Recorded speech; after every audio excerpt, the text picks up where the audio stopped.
আর এবার কাকদ্বীপে নিয়ে যাব আপনাদের। কাকদ্বীপের ঠিক যে কেন্দ্রে ভোটারদের ডাকা হয়েছে সেখানে তাদের কোন কোন সমস্যার জন্য ডাকা হয়েছে এবং কিভাবে তথ্য যাচাইয়ের পর্ব চলছে সমস্তটা তুলে ধরবেন আমাদের প্রতিনিধি গৌতম মণ্ডল। গৌতম,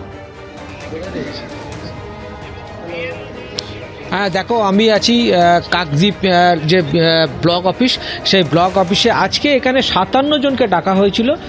57 জন, 4টি বুথের 57 জন ভোটারকে ডাকা হয়েছিল, মূলত যারা আনম্যাপড ভোটার।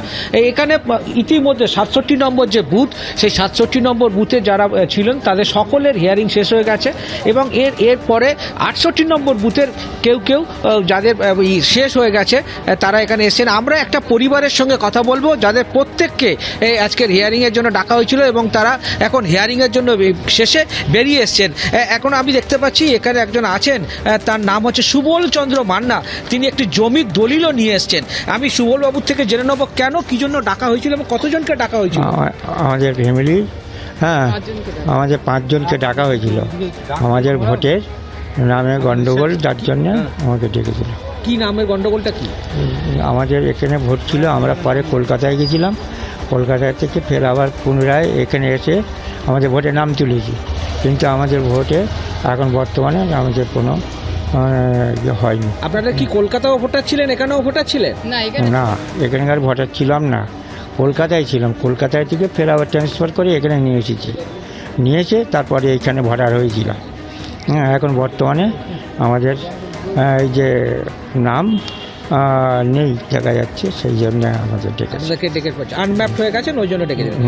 এখানে কতবার ভোট দিয়েছেন? এই কাকদ্বীপ বিধানসভায় কতবার ভোট দিয়েছেন? কাকদ্বীপ বিধানসভায় আগে ভোট দিয়েছি, তখন আমাদের বয়স অল্প ছিল, তখন 2বার ভোট দিয়েছি। শেষ কবে ভোট দিয়েছেন? শেষ কবে ভোট দিয়েছেন সেটা দেখতে হবে কাগজ। শেষবার ভোট দিয়েছেন তো কাকদ্বীপ বিধানসভায়? হ্যাঁ হ্যাঁ, বুঝতেই পারছো। তার মানে এখানে যারা এসছেন মূলত বিভিন্ন কারণে। এছাড়া আমরা কাকদ্বীপ সুন্দরবন এলাকায় একটা বড় সমস্যা পরিযায়ী শ্রমিক। আমরা দেখলাম যে 67 নম্বর বুথের একজন পরিযায়ী শ্রমিক, তাকে আনম্যাপ করা হয়েছিল, তাকে ডাকা হয়েছিল আজকের হিয়ারিংয়ে, কিন্তু তিনি না এসে তার দাদাকে পাঠিয়েছিলেন এবং কিন্তু হিয়ারিংয়ের সময় তাকে পরিষ্কার জানিয়ে দেওয়া হয়েছে যে ব্যক্তিকে হিয়ারিংয়ে ডাকা হয়েছে তাকে সশরীরে উপস্থিত থাকতে হবে। তাকে বলা হয়েছে, তাকে পুনরায় একটা তারিখ দেওয়া হয়েছে, কিন্তু কোনোভাবেই কোনো ব্যক্তির হিয়ারিংয়ে যাকে ডাকা হবে তার পরিবর্তে তার কোনো আত্মীয় এসে হিয়ারিংয়ে উপস্থিত থাকলে বা তার নথি জমা দিলেও সেটা কিন্তু গ্রাহ্য হবে না এবং এই ধাপে ধাপে এবং চলবে। এবং আজকে যারা বিএলও তারা জানাচ্ছেন যে বেশ কিছু আছে নামের যে বানান ভুল আছে, বেশ কিছু আমরা কথা বললাম, তারা জানাচ্ছেন যে তাদের যে নাম পরিবর্তন করেছেন অনেকে, তার যে নাম ছিল তা আবার এফিডেভিট করে অন্য নাম করেছেন বা রেশন কার্ডে অন্য নাম ছিল। মূলত এই ধরনের সমস্যা আছে। আবার এর পাশাপাশি এমনও সমস্যা আছে যেখানে তার মায়ের সাথে মেয়ের বয়স তফাৎ মাত্র 15 বছর। এই সব মিলিয়ে বলা যেতে পারে যে কাকদ্বীপ বিধানসভার আজকের কাকদ্বীপ বিডিও অফিসে একদম প্রথম পর্বের যে শুনানি সেটা শুরু হয়েছে। 4টি বুথ দিয়ে 67, 68, 69, 70 এই 4টি বুথ দিয়ে শুনানি চলছে। 57 জনকে আজকে শুনানিতে ডাকা হয়েছে। এখানে AEROরা উপস্থিত আছেন, এখানে মাইক্রো অবজারভাররা উপস্থিত আছেন এবং আজকের বিকেল 4টে পর্যন্ত এই শুনানি প্রক্রিয়া চলবে। একদম গৌতম, তুমি আমাদের সঙ্গে থাকো। স্বচ্ছ ভোটার তালিকা তৈরি এবং তার জন্য যথেষ্ট তৎপরতার সঙ্গে SIR এর এই শুনানি পর্ব প্রতিটা কেন্দ্রে চলছে। একেবারে প্রতিটা কেন্দ্রের ছবি আপনাদের সামনে তুলে ধরেছি। যেরকম কিছুক্ষণ আগে দেখাচ্ছিলাম শিলিগুড়ির বিজেপি বিধায়ক শঙ্কর ঘোষ, তিনি বলছিলেন যখন ডিজিটাইজেশনের প্রক্রিয়া চলেছে তখন কোথাও একটা সমস্যা ধরা পড়েছে। সুকান্ত মজুমদার তিনি এই SIR প্রক্রিয়া নিয়ে অর্থাৎ শুনানি পর্ব নিয়ে কি বলেছেন শুনুন।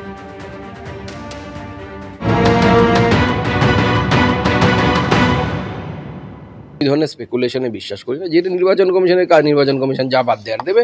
আমাদের কাজ হচ্ছে নির্বাচন কমিশনকে SIR এ সহায়তা করা, ভোটে লড়াই করা। আমরা ভোটে লড়াই করব, একটা নাম বাদ না গেলেও বিজেপি জিতবে। যেসব বিল্ডিং এর ছবিটা একবার আপনাদের সামনে সরাসরি তুলে ধরবো, অর্থাৎ কলকাতার আমাদের প্রতিনিধি সৌমিত্র রায় তুলে ধরবে। সৌমিত্র, দেখো, যেসব বিল্ডিংয়ে উত্তর কলকাতার 4টে বিধানসভার এখানে ভোটাররা রয়েছেন তাদের SIR এর এই হিয়ারিং পর্ব চলছে। সেটা হচ্ছে চৌরঙ্গি বিধানসভা, এন্টালি বিধানসভা, বেলেঘাটা বিধানসভার, জোড়াসাঁকো বিধানসভার যে সমস্ত ভোটাররা হিয়ারিংয়ের নোটিশ পেয়েছেন তারা এখানে রয়েছেন। আমরা দুপুর 12টা থেকে এখানে হিয়ারিং শুরু হয়েছে। তুমি দেখতে পাচ্ছ লম্বা লাইন, এখানে 4টে টেবিল হয়েছে, বিধানসভা ওয়াইজ 4টে টেবিল রয়েছে এবং এখানে যেখানে হিয়ারিং হচ্ছে সেই হিয়ারিংয়ের রুমে একজন ইআরও রয়েছেন, এইআরও রয়েছেন, বিএলও অফিসার রয়েছেন এবং মাইক্রো অবজারভার রয়েছেন। এবং এখানের যে ট্রেনটা সেটা দেখতে পাচ্ছি, বা আমরা যেটা কথা বলছিলাম ভোটারদের সঙ্গে, 2002-এর মূলত যাদের 2002-এর তালিকাতে নাম নেই কিংবা তার আত্মীয় বাবা মায়ের নামও নেই, তারা মূলত এখানে তাদের হিয়ারিংয়ে ডাক পড়েছে। এমনকি এছাড়াও 2002-এ নাম রয়েছে কিন্তু তাদের অ্যাড্রেসগত কোনো ভুল রয়েছে বা নামের স্পেলিংয়ের কোনো ভুল রয়েছে, এরকম যারা রয়েছেন তারা এখানে এসছেন। আমি কয়েকজন ভোটারের সঙ্গে কথা বলবো যে ম্যাম আপনাকে ডাকা হয়েছে কেন, সমস্যা কি ছিল? মায়ের কিছু ডকুমেন্টসের সমস্যা আছে, ওই কারণে ডাকা হয়েছে। 2002-এ কি আপনার মায়ের নাম? হ্যাঁ আছে আছে আছে, তারপরেও ডাকা হয়েছে? পরেও ডাকা হয়েছে।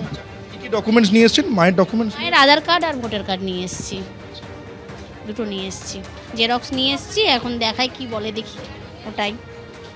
এই ক্ষেত্রে যেটা তুমি শুনতে পেলে যে এনার মায়ের 2002-এ নাম ছিল কিন্তু ডকুমেন্টসগত কোনো সমস্যা ছিল, সেই কারণে মায়ের ডকুমেন্টস নিয়ে তিনি এখানে এসছেন এবং সেই ডকুমেন্টস এখানে যে রুম তোমাকে দেখাবো, এই রুমের ছবিটা আমার ক্যামেরা পার্সন তরুণদের দেখাচ্ছে। দেখুন এখানে ইআরও অফিসার রয়েছেন, ইআরও অফিসার তিনি সমস্ত নথি যাচাই করছেন এবং ঠিক ইআরও অফিসারের ডান দিকে যিনি বসে রয়েছেন মাইক্রো অবজারভার, তিনিও রয়েছেন মাইক্রো অবজারভার, একজন এইআরও অফিসারও রয়েছেন।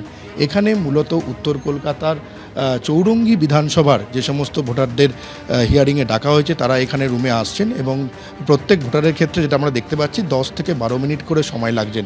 ইআরও অফিসার যিনি রয়েছেন সোমা সাউ, তিনি দেখতেই পাচ্ছেন, আপনি দেখতেই পাচ্ছ তুমি যে ভোটার কার্ড থেকে শুরু করে আধার কার্ড, প্যান কার্ড, এমনকি পাসপোর্ট, সেই সমস্ত নথি একদম সৌমিত্র, তুমি আমাদেরকে ছবি দেখাও। অর্থাৎ এসআইআর এর এই যে প্রক্রিয়া চলছে তা যেন স্বচ্ছভাবে হয়, তার সমস্ত কিছু দিক খতিয়ে দেখছে নির্বাচন কমিশন। তথ্য যাচাই করা হচ্ছে যাতে কোনো রকম কোনো ভুয়ো তথ্য কেউ দিতে না পারে। তবে আপনাদের সামনে আরো একটা তথ্য তুলে ধরবো, যেরকম পার্থ আমাদের প্রতিনিধি দেখাচ্ছিলেন যে তৃণমূলের যারা বিএলএ তারা একটা টেবিল চেয়ার পেতে একেবারে কেন্দ্রের বাইরে বসেছিলেন। শিলিগুড়ি বিধানসভা কেন্দ্র, সেই বিধানসভা কেন্দ্রের যারা ভোটার রয়েছে তাদেরকে যে সেন্টারে ডাকা হয়েছে তার বাইরে দেখা গেল বিজেপি বিধায়ক শঙ্কর ঘোষকে। তিনি ঠিক কি বলেছেন একবার শোনাবো।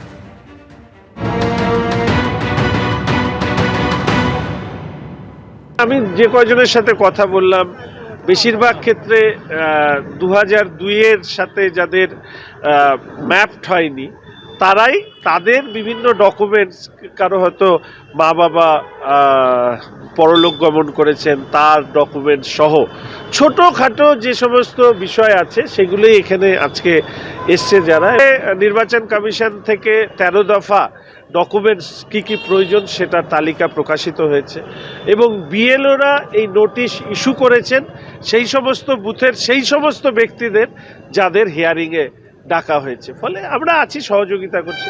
এবিপি আনন্দ, এগিয়ে থাকে, এগিয়ে রাখে।